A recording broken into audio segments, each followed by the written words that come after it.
All right, and we are live. Welcome, DoorGrow hackers, to the DoorGrow show. If you are a property management entrepreneur that wants to add doors, make a difference, increase revenue, help others, impact lives, and you are interested in growing your business and life, and you are open to doing things a bit differently, then you are a DoorGrow hacker. DoorGrow hackers love the opportunities, daily variety, unique challenges, and freedom that property management brings. Many in real estate think you're crazy for doing it. You think they're crazy for not, because you realize that property management is the ultimate high trust gateway to real estate deals, relationships, and residual income. At DoorGrow, we are on a mission to transform property management businesses and their owners. We want to transform the industry, eliminate the BS, build awareness, change perception, expand the market, and help the best property management entrepreneurs win. I'm your host, property management growth hacker Jason Hull, the founder of Open Potion, Gather Kudos, Thunder Local, and of course, DoorGrow. Now, let's get into the show. So today, my guest is Andy Propst. And Andy, I don't even know if I need to introduce you because everybody's been telling me that they know you. So, but if there might be somebody out there that doesn't. So could you tell us a little bit about who Andy is and where you're at and what you do? Well, first of all, thank you for having me on the show. This is great. And are you getting that feedback? No, everything sounds great. Are you okay? Yeah, I'm hearing myself. To make sure you only have one window open, because sometimes that means there's two instances open. Gotcha. Where you're hearing it. Let me figure. We'll just check that real quick. Thank you. It's really hard to talk whether you're hearing yourself in about a half a second later. Yeah. If you're hearing yourself, either it might be that your speakers are still on and the AirPods are also going, or maybe you've got two windows. You can try go ahead and just refresh this and the page, and we'll see if it cleans up the problem. Let me see. Does it reload the page? Yeah, just hit refresh. We'll bring you back in here. And we'll have you back up in just a minute. Can you hear me? I hear you fine. How about now? Yes, but I still hear myself on a delay. I don't know if I'll okay. Yeah, I don't know. Make sure maybe on your computer, turn your volume down. I'm going to turn my volume down, but I might not be able to hear you. But okay, I'm sorry, everybody, that we're having technical difficulties. Yeah, no problem. So Andy, tell us a little bit about Andy. Well, I am an average father and husband, which I'm working on being a better one every day. It's a struggle when you're trying to run a property management company, especially one that's a national property management company. We have a company called Home River Group. We manage about 13,500-ish doors in about 15 states, 20 markets. And we do single family and multifamily property management, maintenance, brokerage, construction. And we're on a mission to try to be the first nationally branded property management firm in the country. So it's a big challenge, and it's a tough balance between work and home. But like I said, I'm trying to do my best, and just trying to give back to what this industry has given me over the years. Whether it be involved in NARPM, IRM, CCIM, just the real estate management space in general is just a fantastic space to be in, as you know. And I'm excited to do this. I wake up every day. I was actually talking to my partner yesterday. I said, how many people would you know if you asked them the question, if you had all the money in the world, right? What would you do? I don't know how many of my compadres that are out there listening to this podcast right now would say I would do property management, but I would do property management. Like, it's what I love. Some days I hate it. Most days I just love it. I haven't worked a day in my life. But I do a lot of work. So, yeah, I don't think anybody wakes up and decides, I don't think anybody as a kid is like, man, someday I want to be a property management business owner. That's just like, so everybody has an interesting story about how they got into it, right? I didn't foresee that someday I would be like kind of leading a culture and like creating some momentum in an industry that I've never even had a business in.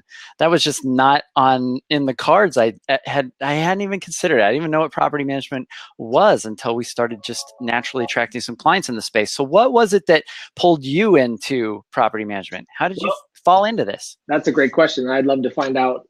I'll answer, but I'd love to hear how you fell into this business too. But I was a missionary, a full-time 2-year Mormon missionary in Russia, and I got a letter from my sister that said, she was going to Portland State University, Portland, Oregon, and she said, I got a job as a residential on-site property manager, and I'm living at this place. I really don't have to do a lot, but I get my rent free. I was like, that's brilliant. So when I got home from my mission, I tried to get a job in property management. Nobody would hire me because I was 21 with no experience. And they said, like, we're looking for couples. We want a team. Like, you would do the maintenance and then your wife would do all the books. And I was like, oh, awesome, I'll just get married. And like 3 months later, I got married and then I got a job in property management. So that's kind of what got me into the business. Started in residential multifamily in Portland, Oregon. We started managing a 12-unit deal. We grew. We went to different property management company and kept growing companies. Finally, we adopted a baby back in 2008 or 2007, and we moved to Boise, Idaho, because we wanted to be able to have a backyard. We were living in downtown Portland for our little 1-year-old to play in, and we started this property management gig on the single family side, which is my first attempt managing single family homes back in 2008. And we grew that company from 200 doors in 2008 to, currently in Boise, we're managing almost 5,000 residential homes. Nice. Which is, yeah, awesome. So I started, I believe we started my core company, Open Potion, back in 2008. And I actually met my wife, Ashley, in Boise. That's where we met. I was working for HP at the time, and that was right after the whole financial messes sort of happened with the stock markets. The business, I had left HP and was working with her family's company for a little bit, and then they had all that turmoil because they were connected to the stock markets and they did reverse mergers and stuff like that. And so that kind of went south. So then I wasn't getting paid, so I was like, man, okay, you guys are now a client and I'm starting my own business. And that's when I created Open Potion. And one of my first clients was my brother, who had just purchased a franchise, had no clue what to do in property management. He just graduated from college at USC Lusk School of Real Estate and was like, with his business partner, they're like, let's start a property management business. We'll buy a franchise. And they had no doors. And he's at about 1,200 now. And long story short, how I got into it is he didn't like the website he got from corporate because it wasn't very good. And my degree and background is in marketing. So I was like, well, let's make this effective. So I just took a look at his site and I helped him redo his. And then all of a sudden, all his other franchisees wanted what he had, guys with 3,000, 6,000 doors. And so then suddenly I had these amazing backlinks to Open Potion. And we were like this tiny David versus Goliath. I mean, there were all these bigger companies, much larger than us, doing websites. And I was like, it was me. Like there was this whole business that was just me. I was essentially a freelancer, I guess you could say. And then this business started kind of building around me, and building focused more on being effective. I mean, back in that day, most property management sites were like, the largest call to action on the page was like, pay rent. And I'm like, do you have problems getting people getting rent, or is that your main goal with your website? They're like, no, I want business. I'm like, that doesn't make sense then. Like, so a lot of it seemed really obvious to me, but it was new to the marketplace. And so we just started building these really effective websites. Over time, we just carved out that niche. And so we launched DoorGrow a few years ago. And the first year we were just figuring out what we were doing, but then we really got into like what actually works in growing companies. And so that's kind of the quick and dirty story, but we have some connection to Boise, man. I love Boise. I do too, man. And so do a lot of other people. Like it's growing so fast. I was just talking to an investor today that back in 2010, 1 out of every 10 applicants were, from out of state. And now it's like 9 out of 10 are from out of state, and people are just moving here. I live in Meridian, which is just outside of Boise. It was the number one fastest growing city per capita last year at over like 9% growth, which is just crazy. Yeah. Yeah. I had a house in Star. Star's awesome. That's growing too. Yeah. It grew so quickly. But there were so many builders building out stuff that we couldn't even get the house sold. Like when we were first trying to move out, we moved from Boise to California. That's not as comfortable as moving from California to Boise, believe me. So yeah, so I'm in California now, but man, I love Boise. Boise's a great area. Like anyone that goes there, it's got this, it's just such a unique blend. It's in like one of the most conservative states in the US, but it's the most liberal city in that state. Right. And there's all this culture that's coming in from California, from Colorado into this and so there's this health conscious sort of feel to the area. Boise, I could sell people on Boise. Yes. I like Boise. Yeah, I do too. So cool. So you started doing property management. You had phenomenal growth during that time period. I mean, starting a business in 2008 and being at even 5,000 doors now, there's plenty of businesses that have been around that long that are still, I've talked to some that are at 50 doors and they've been in business that long. Right. So what is different about what you were doing? Well, those people that have stayed at 50 and are continuing to do it at 50 probably are going to live a lot longer than I am. But they're, hey, everybody has their goal. And, my thing is, we can't grow quick enough. We can't grow big enough. And that's not everybody. And I get that, but it's a challenge. It's fun for me.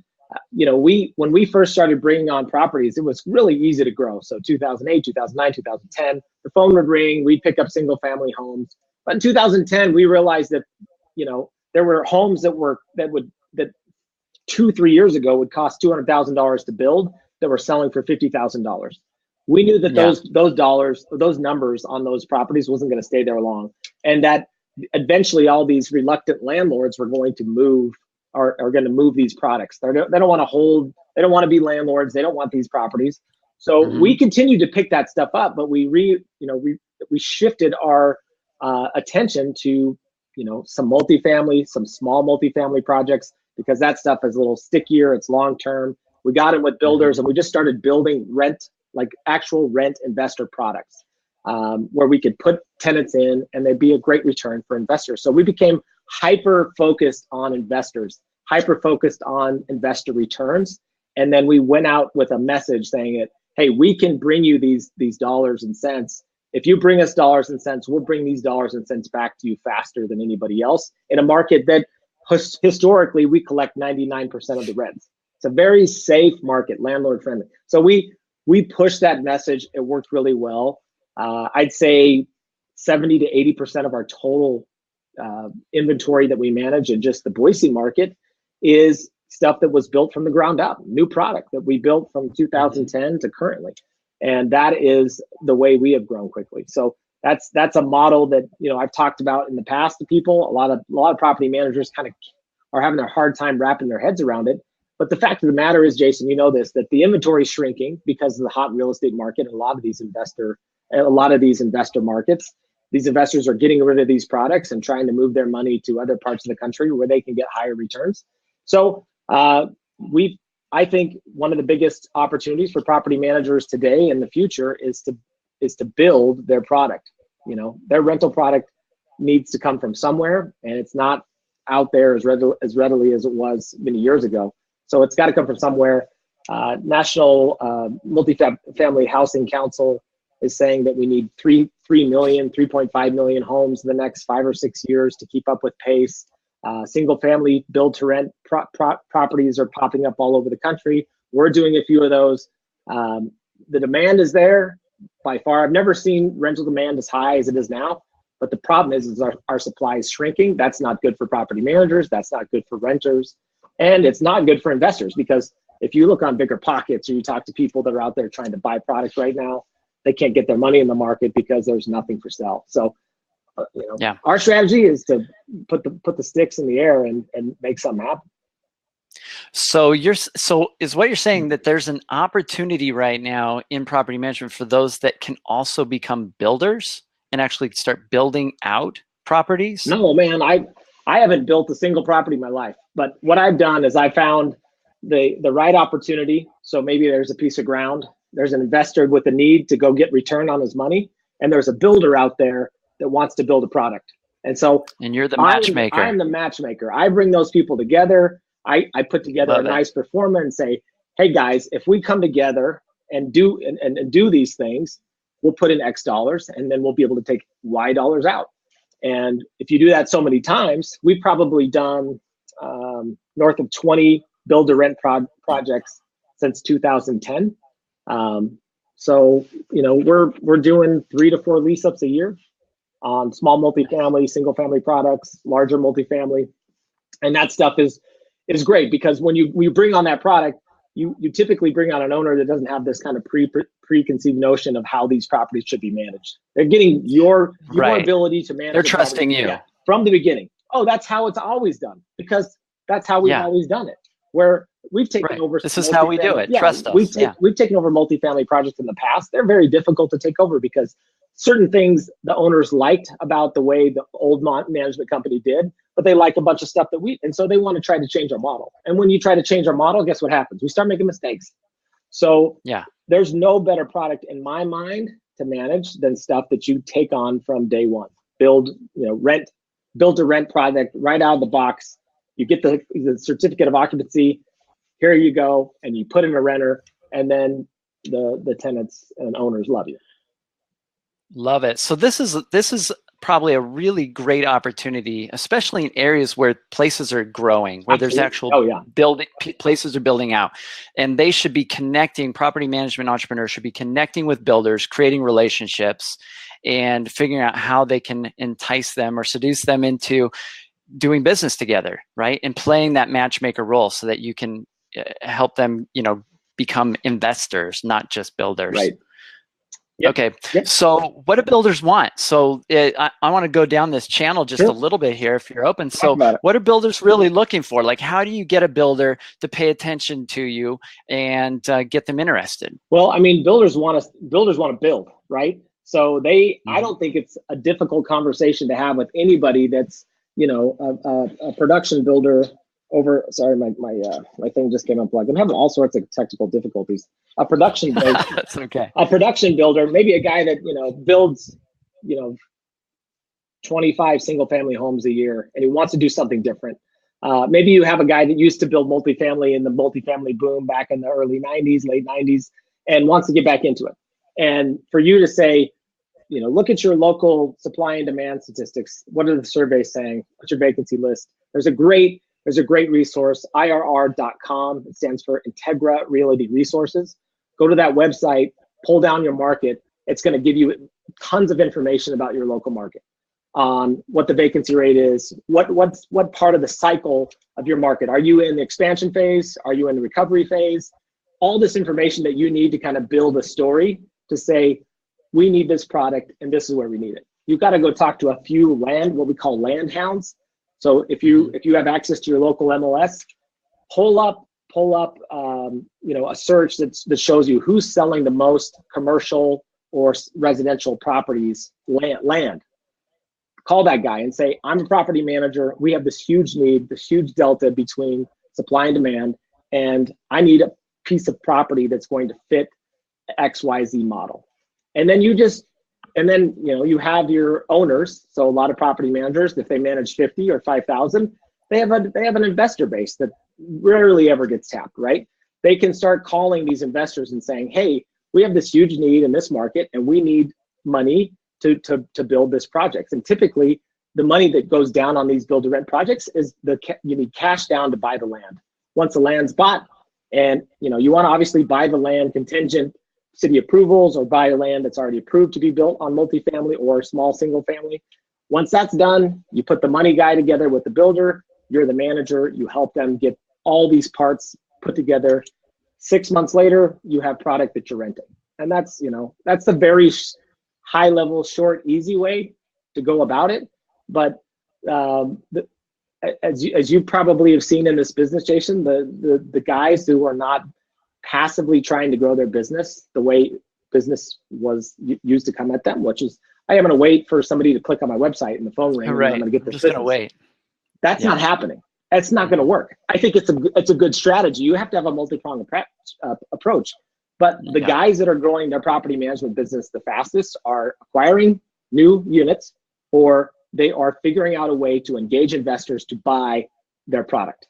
Yeah, they're certainly not sitting on their asses waiting for business to come to them. They're getting out into the marketplace and they're creating it somehow. And so, yeah, it's this myth that people think they can go hire a marketing agency, hand them dollars, and in return they're just going to have doors.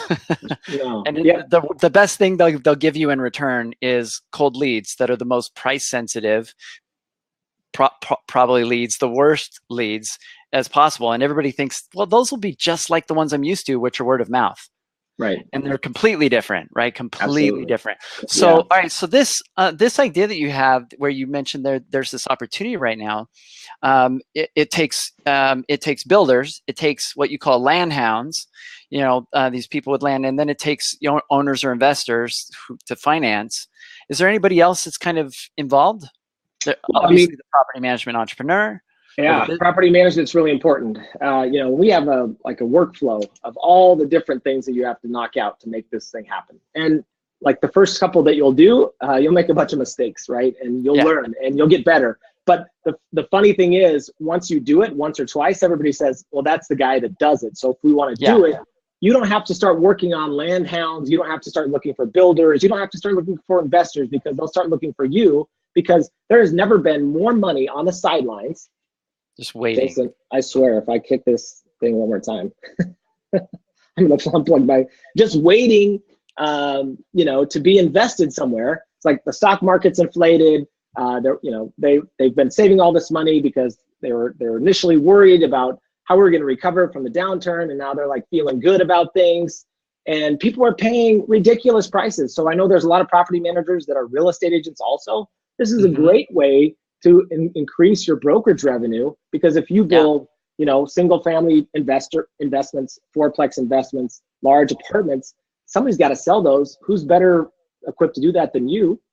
You've got the investors, you're managing the property. And I've found personally that these investors that are buying, they like being able to have the relationship after the fact. So if you have a commercial broker that sells a property that says, we're gonna perform at this property and we're gonna perform at a 7% cap rate, but then they sell it and it performs at a 5%, what recourse does that poor owner have to say, man, you made these promises, right? But if you're the property manager and saying, here's your revenue, right? Here's your top line, here's your expenses, and this should be your net operating income, or NOI.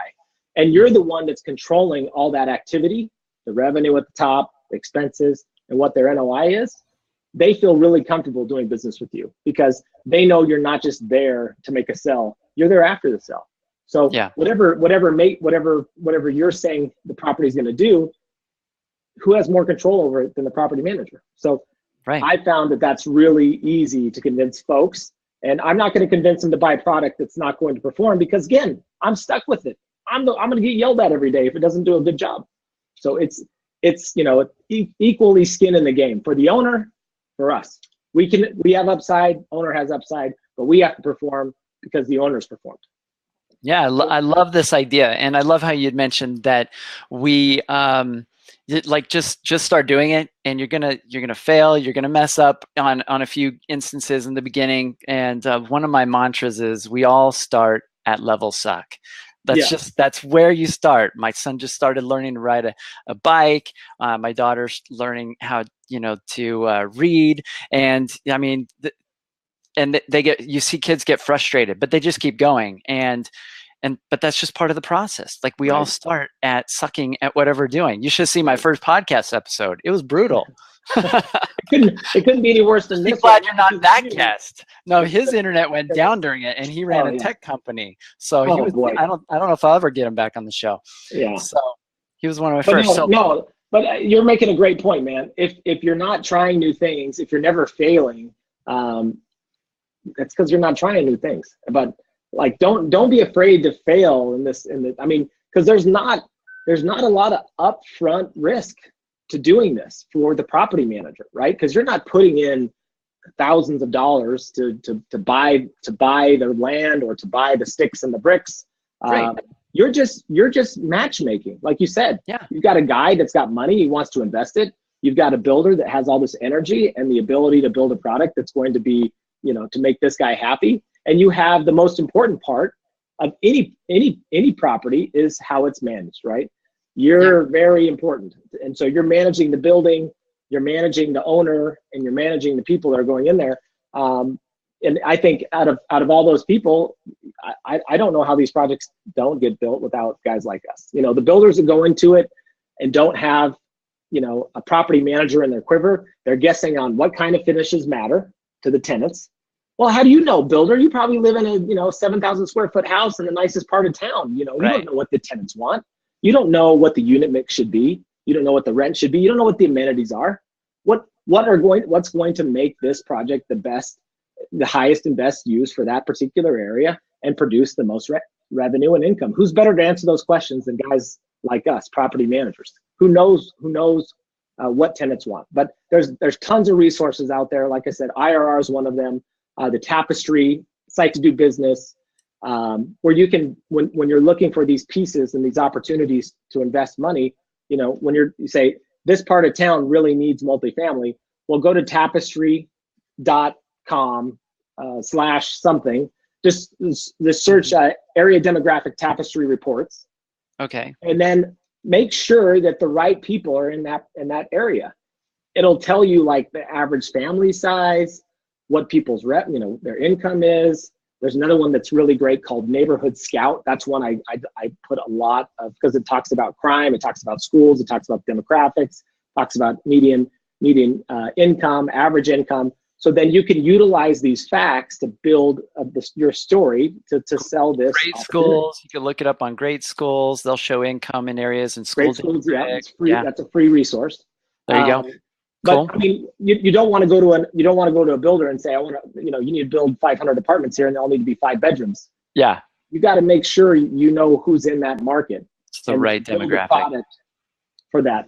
That's what marketing is, in my opinion, is when there's a need, you identify that need, right? And then you supply whatever it is to fit that need. You got to know what it is. And if you initially, you can probably mitigate some of the risk when starting this out by simply making sure you get a really savvy builder on board, and you get maybe even a savvy owner or investor to be involved, and because they're going to bring some resources to the table too, I would imagine. Yeah, I would assume that they would have those resources. Awesome. So yeah, that's super helpful. So that was a cool tangent to go down. So Andy, tell us a little bit about like what was involved in deciding to expand into other markets. And this is something I see in property management a lot. I mean, you built up a massive company, compared to most in Boise, and then you decided we're going to make this bigger. I want to be a national company. That's what us entrepreneurs do. We have this crazy idea and we decide to actually make it reality. And you've been doing that. And so one thing that I've noticed in the industry is what I call premature expansion. So you'll see a property manager, and instead of growing, like expanding into a new market simply because they are ready to do it, they're like, I've kind of maxed out this market. I'm at 300, 500 doors. And I can't figure out how to grow anymore. It's getting hard. So we'll just do what we've done here in another city. That'll be easy. And then they go and try and open up a new market, and they find it's not growing there either. And they're having trouble there too. And now they've doubled all of their processes. They've doubled all of their overhead. They doubled their team, and they did not double their revenue. Right? And so this premature expansion, I see this happen all the time. People get so tempted because as entrepreneurs, I think what kills us, right? Inside sees, we see where everybody else sees problems, we see an opportunity. We're like, I could fix that. I can make money solving that problem. Sure. I could do that.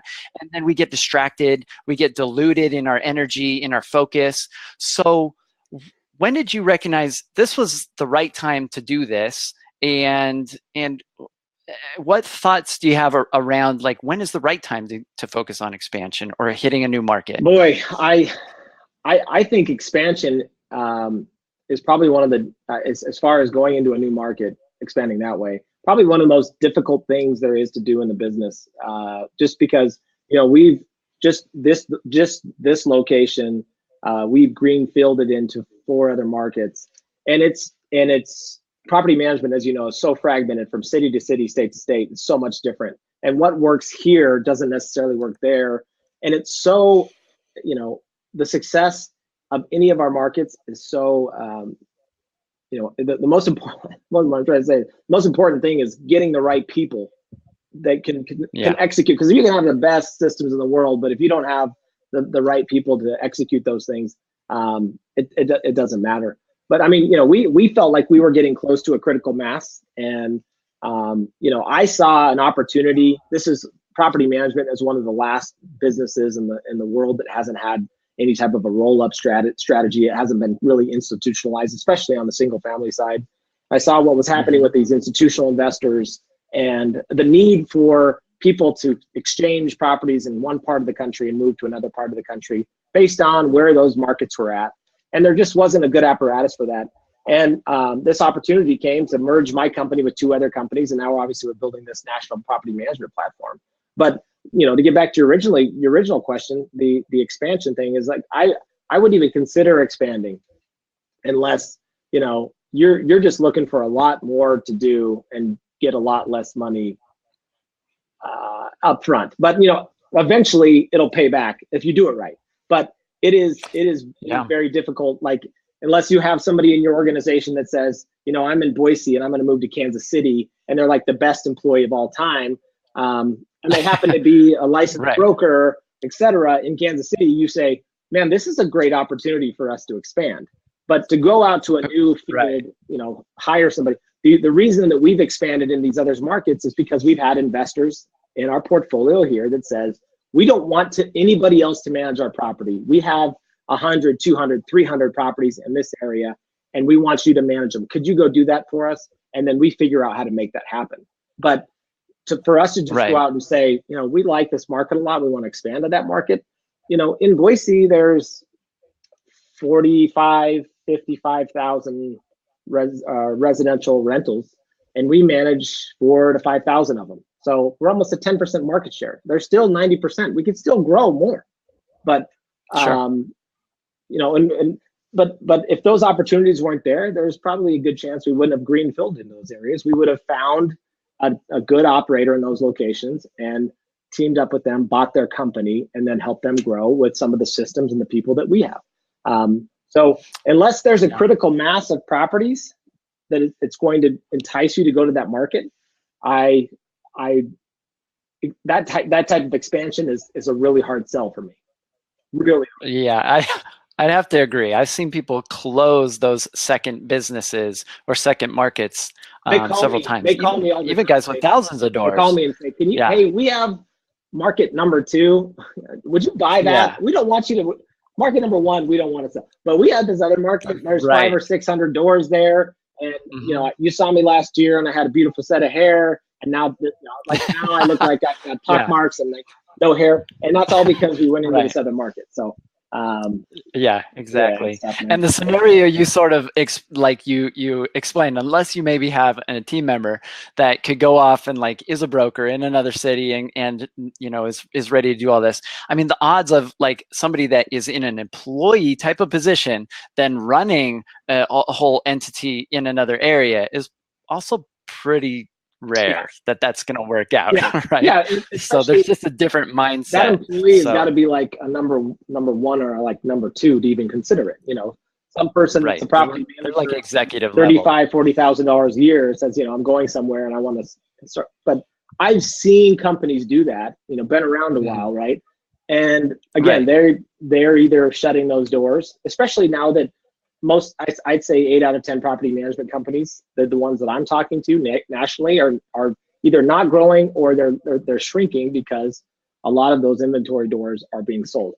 So it doesn't seem like without some crazy opportunity that just makes total sense, I would run the numbers over and over again, 10 ways to Sunday, looking for a reason not to do it versus trying to force a reason to do it. And that's the importance of, having a CFO type in your business that can really help you analyze that data. I am not the CEO type or CFO type where I'm going to, just like you, Jason, oh my gosh, awesome opportunity, go do it. But before I say that, I'm like, Right. awesome opportunity. But before we go do that, we should have Ross, the CFO, kind of underwrite these numbers to make sure this works. Or maybe we understand that this is going to be, a negative cash flow situation for, 12, 18 months before it turns into a positive cash flow situation. But as you know, man, it doesn't matter if you're in your primary market or you look at a secondary market. If you don't have a growth driver in that location, you'll never grow. You got to have somebody that is trying to grow that business, not just sitting back and waiting for the phone to ring. Grow guy. So a couple of things I want to ask you about related to this. So you've grown. You mentioned initially you merged with 2 other companies, and I'm guessing then that was kind of your strategy, right? Merging with other companies that were already doing really well. So how do you identify which companies are welcome into the Home River fold? Like, what's your criteria that you're really looking for? Maybe there's some listening, and they're like, "Hey, let's get on board with Home River Group." But what's sort of your strategy for deciding who's worthy of being part of the Home River Group? Because it sounds like you've had some really awesome people come on board with you. Yes, so we have probably one of the most respected and loved property managers that I know of. We're hoping to close that business. I can't tell you who it is, but we're gonna close a property management company in one of the southern states by the 15th of this month. So I'm really excited for that. That'll be huge. But we've bought. We're looking for great culture fit, good people, people that are running their business, forward thinkers, open, adaptive, and because everybody that has a successful business in property management, they think that's the way to do it, right? And so to buy a company and say, hey, you do all these things really well, but there's a few things that we can help you do better. But they're just completely closed-minded to do those things, open-minded. They might have egos. Those kind of folks probably not the best fit, right? We want people to say, look, all these things I do great. I'm going to help the mothership with these things, but the things I'm not so great at, I'm going to have the mothership help me with those things. So we've consolidated stuff like human resources. Property managers is generally bad at human resources, right?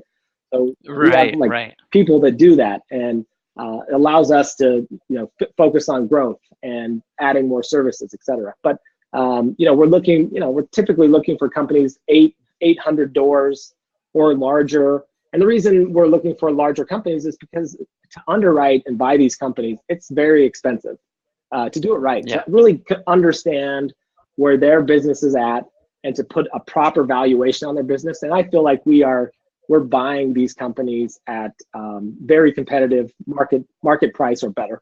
And we don't want to spend a lot of qualify larger. Is this like 2,000 door companies or 4 million in revenue, or or how are you? What do you define as larger? I think kind of the minimum is about 800 doors. Okay. And that's 800 doors is a milestone in its own right. There's a certain level of change that occurs even between 600 to 800. And I mean, 800 doors, we see to have a second tier of management in that level. And, maybe you have a part-time CFO, you're doing things, you've got some systems in place. It's really hard to fake it till you make it to the 800 doors. So, and again, the reason that we are looking at that number is it's just because our acquisition costs. It doesn't make sense for us to buy a 200 door company as a platform, because we have 2 different models. We have the platform model and we have the portfolio model. Portfolio is just, hey, I've got 300 doors and I don't want to do this anymore. Can you buy the doors, right? We do that all the time. But if we're going to have a platform, the person that's going to run that market or run that state, we're looking at that person to have about 800 doors. And then, we value the company, and then we pay them based on the EBITDA multiple to keep them with quote unquote skin in the game. Is that we require all of our sellers to reinvest in Home River Group up to 25% or 25% of their equity in their business. So 25% rolls over into HRG. That gets tax deferred. They take 75% in cash, right? And they put that in their bank account or do whatever they want with it. But then they'll stay on, typically on an employment agreement, and continue to help us run that business. So we've done a handful of those acquisitions and a handful of those portfolio acquisitions in the last 2 years. And so by rolling up these companies or pulling these companies into the Home River Group fold, you're getting access to all of their IP, their processes, the things that are there, because all of them are probably particularly brilliant, more so than the others at one aspect at least, right? Absolutely. Yeah. And so you guys are like the Borg in Yeah. Star Trek, rolling these guys up like you're unstoppable. Right. It sounds Well, like. So that's awesome. that's what we want to be. And yeah, we want to build that great brain trust of, hey, this is what I do better than anybody else. Maybe for me, it's the build to rent model. Nobody does more build to rent property management than Andy does. Well, that's my area of focus to help grow the business. Somebody might be really good at driving ancillary revenue. Somebody might be really good at, technology and rolling up KPIs, so we leverage all those. Yeah. Hiring. Yep. Got it. And you're able to bring that to this business that you're bringing into the fold as well. They're getting access to all this. And so, right. Yeah, I mean, it sounds awesome. So, so other people have a different model than you. And so I wanted to touch on this because this is something that I think is interesting or people are curious about. I mean, there's probably a lot of property managers that are a lot smaller than you. They're going to hear the show and they're freaking out like Home River's coming for us. They're going to eat us all, no right? Way, and no so, way. So first, like, what's your feeling on, the big companies versus the mom and pop shops and how they fit into the marketplace? Is there room for both? Absolutely. Yeah. I mean, I think there's plenty of room for the bigger companies just because there's not a lot of bigger companies out there. I think, as more light gets shined on single family rentals as a legitimate investment for, Wall Street, there's going to be a need for bigger companies in this business because not all of these companies want to internalize. And there's smaller, like the mid-cap institutions that want to get into the business. They want to buy some assets, but they don't want anything to do with the management. There's not a lot of Home River groups out there that will perform in multiple locations and put it all on one single consolidated statement. But there are mom and pop investors that are, boutique people. They don't shop at, the big box stores. They go to their city center on the weekends. Those are the same people that are going to be wanting to talk to the mom and pop, 200, 500 door guy in, Grand Rapids or wherever. They're looking for the personal, local, person that's going to be holding their hand. And so I think it's similar in real estate. We've seen these big box franchises come into different markets, and in smaller towns or even in some larger city markets, there's still some outside the franchise model that are crushing it. And the franchise penetration has been really small, I think, percentage wise in brokerage. And that's been around forever. Property management, I think the franchise side has struggled even more so. So I'd love to compare that. Like, what's the franchise model versus the Home River Group? The franchises seem to be folding up all of these smaller property managers that are struggling, not able to figure stuff out, and they're kind of snatching these people up into the fold. And then you guys have a totally different model than that. So how do you see franchises versus Home River? How does that sort of well, I mean, the franchise model, right there, there's a group of folks that, and it's interesting because I'm pretty good friends with the main guys that have the franchise companies, and I won't name, names or whatever, but sure. But I was talking to one of them one time, and they get phone calls like, I was talking to, a potential franchisee, applied for a grant to get a franchise, and they were talking to me or Subway, right? Can you imagine what's different running a Subway or a property management company? But then they say, well, we have this grant. We want to invest in a business and Subway, property. And so those are the kind of conversations they have. And so a lot of these franchisees get into the business because they want a reoccurring revenue model, and they need help from the franchise, right? So the franchisor comes, brings them in, trains them how to do it. Where I've seen the franchise model struggle is not the people that they bring in, not the service that they provide. It's the growth. It's hard to start a property management company without a lot of those contacts, some type of a growth model in place. They don't know how to get units, and that's where I feel like a lot of the franchise, and I think if the franchisor were on this podcast, they'd agree with me, right? I don't think I'm saying anything that they disagree with. Where Right. we are saying we're looking for established property management companies. You don't need to pay us anything. In fact, we're going to buy the units that you have or the company in whole, and then we're going to allow you to continue to operate basically the same way, but with more resources. We're going to take all the things out of your business that are kind of a pain for the local operators, like I said, accounting, or not accounting, human resources, benefits, all that stuff. We're going to provide that service for them, get them more resources, get them better pricing, and they're buying in, like I said, with 25% of their equity into our company. So they're very different, very different. But at the end of the day, we own, HRG will own 75% or more of that business. So if it comes down to it, if the franchisor can say, you need to do things this way, but the franchisee has the decision to do it or not, right? We say we have to do things this way because we are the majority owner in that business.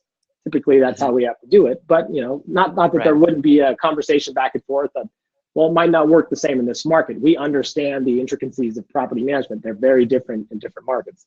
But there's a big difference between us and the franchise model. My perception of the franchise model, because this is how I got into the space, was like helping franchisees, and I thought it was so strange that I was helping them figure out how to grow their companies, and the franchise wasn't too happy that I was doing this. By the way, like they sicked lawyers on me and stuff like this. And so I thought it was really interesting to see that they're selling this idea for like tens of thousands of dollars. And people are buying into this thinking it's going to give them a business. And then they have systems and processes and maybe some documentation and some legal support, but then they have no idea how to make money, like actually generate revenue and go out and create business. And so, what I think is interesting is that franchises often attract these opportunists or people that are maybe wanting more safety and certainty, whereas like true entrepreneurs, they just go and create stuff. Like they don't want to have control. They don't want to be giving up a piece of the pie to anybody. They want to figure out how to make it work. They will take risk. They will stay up the late nights. They will figure out how to make it work. And I think what ends up happening is what I've seen in the franchise market is I've seen that it attract a lot of business owners that really probably shouldn't be business owners. And so they fail. And then the ones that really do well and succeed in the franchise, they're the ones that I can tell would have done great without it. They would have done just fine without it. And so a lot of them I'm seeing, I think one of the big franchises just sold, and I'm seeing a lot of the large franchisees like get out, like they're leaving, and they're rebranding their companies, they're changing. And it's like, why am I still giving up a certain percentage to this entity when they helped me get started, but what are they doing what have they done for me lately? It becomes kind of this question. And so, and I think my perception of the industry is that over the last 20 years, the property management industry in the US has really not moved very far. Perception wise, awareness wise, it's really struggled. And I think one challenge that's held that back is that everybody's trying to focus on the existing market share, which is small, and everybody's competing, doing all the same sort of marketing, pay-per-click, SEO, and fighting in the red water with each other. And so that's held it back. And I think the other thing that's held it back a bit has been franchises that are also doing those same things and getting people to buy into it. And that's caused the whole industry to suffer. And so what you're doing is very different than what the franchise model has attempted to do. And some of the franchises have actually switched, like Renters Warehouse sort of transition. I had them on the show talking about their acquisition process. That's right. They started buying some of their franchisees. And yeah, I mean, that RPM, right? Real Property Management, they just sold to Dwyer Group, which, our private equity partner to help us put HRG together originally, they own Dwyer Group. So it's pretty interesting. Yeah. And, so Dwyer Group, if you're not familiar, they have like Mr. Appliance, Glass Doctor, Mr. Handyman, and now they have a property management franchise arm. So, now, so yeah, I don't know what that's going to look like long term. Obviously, Dwyer has a lot of resources, can do a lot of great things because they have this massive franchise model that does all these different franchises. So it'll be interesting to see what sort of changes they're going to add to that business. Yeah, that will be interesting. But it's, as you know, like property management is so like you compare like a Mr. Appliance to like a glass doctor, right? Yeah, that's a very different, yeah, a very different franchise model for sure. right. Subway sandwiches is a Yep. very systemizable thing versus property management really involves. You definitely can have systems, but there's always going to have to be a certain level of expertise that's involved there. Expertise. Yeah. I think that, to try to institutionalize and just make one system and try to roll that out nationally and say this is how we do it, this is the only way to do it, it's going to be a huge fail because it just won't work. Making sandwiches is a lot different than renting properties. Yeah, some of these tech-based companies have also started coming in, right? So a couple of nerds get together and they're like, "Hey, let's program property management." Yeah, and we started to see some of those folding and going under. More than There's like, we'll just undercut everybody and we'll nerdify it, and it'll be amazing. It hasn't worked. Yeah, it's just not working. So interesting stuff. So Andy, man, it's really cool. I could probably jam and talk with you all day, but what's next for Home River Group, and how can people, what would you like to get out of this? If there's somebody's listening that maybe might be a fit for what you guys are looking for, and maybe we've gotten them drooling just slightly and they're interested in pairing up with Home River Group, how can they get a hold of you, or how can I help you? No, I mean, I look, I always need help, but I mean, that's not why I'm on your show. I wanted to talk to you, and look, we know how difficult property management is, right? There's people out there struggling every day, and a lot of it's like right now is growth challenges. If there's anything I can do, there's, like I said, property management has given so much to me. For every one I give to property management gives me 100 back. So there's no secrets here. I don't think there's a lot of secrets in property management. It's all execution, right? People go to these conferences and they might hear a nugget or two, but then they get back into the busyness. So, but if people are thinking, hey, a lot of the conversations I have with entrepreneurs that are maybe looking at an exit, it's typically not because they're retiring, which is obviously, we've bought people that are on the retiring end of their business, but it's like, right. Hey, I've got to a certain point in my business and I feel stuck. I want to be part of something bigger. I feel alone at the top of this heap, and I want a Knights of the Round Table around me to help me be better, and challenge me and all that stuff. Those are great people that we like to talk to, that they need help with the next step. And I found myself in that situation on a regular basis running my own company. And then the people that are, hey, I've been doing property management a long time. I don't want to do this anymore. I just want to get rid of my property management accounts and I don't want to do this anymore. Those are great people to talk to too, because I mean we have that multi-pronged strategy of buying platforms and buying portfolios. So those are the kind of people that we're looking for. We have a lot of people that are wanting to talk to us about this already. One of our biggest problems, Jason, honestly, is to get enough analysts to analyze their businesses to give them a valuation. But what I talk to everybody. I mean, we've only in markets that we're really targeting have we had any type of outbound strategy. A lot of people have approached me and said, like a Bob Machado. I don't know if you know Bob Machado. He was a past president of NARPM. I think he was president in '95. He manages around 3,500 doors in Sacramento. We purchased his property management company about 6 months ago. And Bob came up to me and said, hey, I want to retire. I don't want to give this to my kids because I feel like that's way too much pressure on them. I'd rather take a bunch of chips off the table and then give them money when I die versus give them a property management company that they might not necessarily want. And so just give them a better,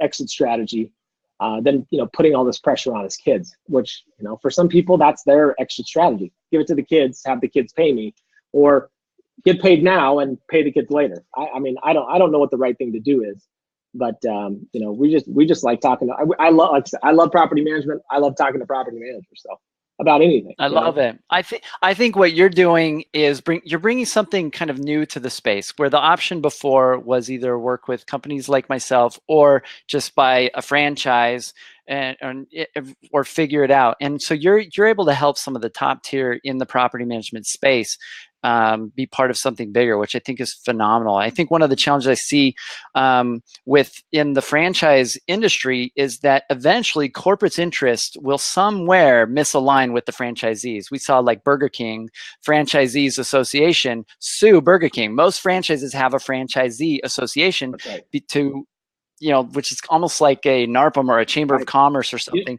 to serve the interests of the franchisees. Yeah, an interesting fact. OMG, which is the property or the organization management group that runs NARPM, Gail Phillips. Yeah. I don't know if you know Gail, but her company, OMG, runs the NARPM Association. She also, her same company, runs the franchise association for Hardee's, just like you're saying. Okay. Yeah, it's pretty cool. Yeah.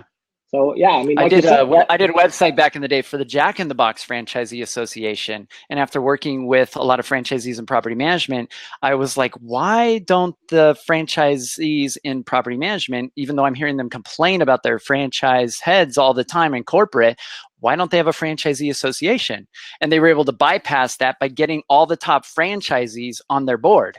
Gotcha. Right, it's little. So then the people coming in knew, they're like, they don't have the weight and the clout, and they're able to kind of squash any sort of dissension, you know, really quickly. But then what ends up happening is you end up with 4 franchisees from the same franchise in Vegas, 4 of the same franchise in Chicago, and they're competing with each other, and they're not allowed to expand into other markets without buying another franchise. And so I think every franchise eventually hits some sort of capacity in which they've already had penetration or have like all their markets sold, and so they have to start overselling markets. And so I think that's coming with some of the newer franchises. It'll be interesting to see how they transition, because eventually corporate's number one interest is to make money and sell franchises typically, and then the franchisees' interest might not be that, right? It's to make money and put food on the table. And so I think what you're doing is bringing something new to the space. It's another option, and I appreciate that. I think what you're doing sounds really cool. I'm really good friends with Clint Collins, who I know who got involved with you guys. That's right.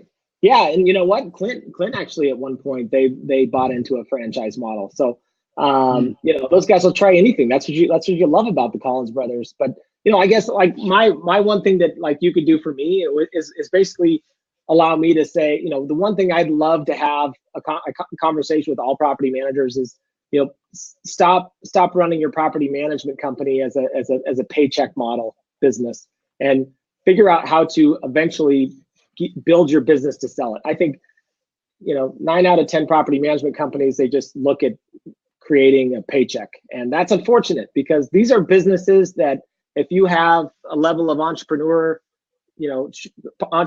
blood in your body, there's so many different things you can do. It's such an easy business to be distracted.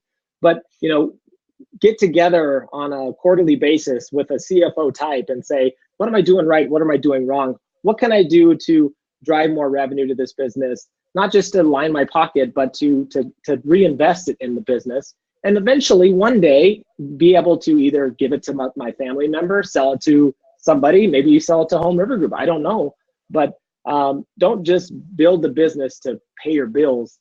I see so much of that happening, and I think there's a lot of education that we could offer to the, you know, Joe Schmo property manager that is running their business just to pay their bills. You know? Yeah. There's definitely a difference between an entrepreneur that has consigned themselves to survival versus one that's in momentum. Yeah. And that's like one of our core values at DoorGrow is to eliminate constraints to create momentum for ourselves and for our clients. And if I find entrepreneurs, when we can give them momentum, because these are the two states, like the rest of the world's like, am I happy or am I sad? Entrepreneurs, we're like, am I on fire and alive in momentum, or am I frustrated and stuck somewhere? Right. I mean, that's really how we look at the world. And so if we can keep our clients and if we can keep people in the property management industry in a state of momentum, and if the industry is in a state of momentum, the entrepreneurs will be thriving and will take new risks and try new things, and the whole industry will change for the better. And so that's I think you're bringing that, and we're that flavor. It's exciting to see what other entrepreneurs are doing inside our DoorGrow Club group, and where we're just allowing the entrepreneur in on Facebook, and seeing how this is changing the industry. And so, Andy, thanks so much for coming out on the show. Man. Thank you for having me. Any other quick tips you think some of the struggling property managers should focus on in order to grow their business before we let you go? No, man, just, if you're not a part of that, DoorGrow Hackers Facebook page, it's time to get on there, because there's some really good people on there. A lot of great content being shared. There's a million ways to do this business, but there's a million resources for you to do it better, and that's a great resource to do it better. So appreciate you making that happen. Awesome. Andy, thanks so much for being on the show. Appreciate you being here. My pleasure. Good to see you. All right, awesome. So make sure you check out Andy and what they're doing at Home River Group. If you are not a member yet of our Facebook group, it's free. So go to DoorGrowClub.com. We only allow the business owners in, the executives of the business, the decision makers, the entrepreneurs, though we want them to feel safe communicating about everything else that's going on in their business. And so we've created that place for you. And so you have to apply to get in, and share a little bit of details about your business so that we know that you are who we're looking at. And we actually go and check your website. We check your about page to see that you are the business owner, and do that stuff. We usually turn down about half to 2/3 of the people that apply to join the group. And the group has, at this time, as of the recording, I think we have about 1,200 members, and the group is just phenomenal. We've got just several amazing people that are involved in NARPM. We've got several amazing property management entrepreneurs that are just contribution focused, and we're creating a culture in there in which the industry is focused on collaboration over competition. And when you have a business category like property management in the US that is struggling for awareness, is relatively new when it comes to business categories in the US. I mean, there's only so many business categories in the US that are kind of new right now. There's like marijuana and vaping and I don't know what else, cryptocurrency, right? But there's also property management. It's just been sitting there dormant, waiting to grow like a seed. And there's so much potential. We're not even close, I think, to hitting the potential that property management can impact and have on the rental market and in real estate. And so get inside the DoorGrow Club group and feel some of that momentum that we are bringing there, and then make sure you check us out at doorgrow.com. And I appreciate you guys taking time to check out the show. And if you're listening to us on iTunes, be sure to subscribe so you don't miss episodes. Check out our past episodes and give us a review on there. That really gets me excited. This is kind of a niche, and I love seeing that we're having some sort of positive impact. So, help me out there just a little bit. I'd appreciate it. And that is everything for today. And thanks again to Andy Propst. What an honor to have him on the show. Really fun guy to talk to. And as I always say, to our mutual growth. I'm Jason Hull with DoorGrow, and I'm out. Bye, everybody.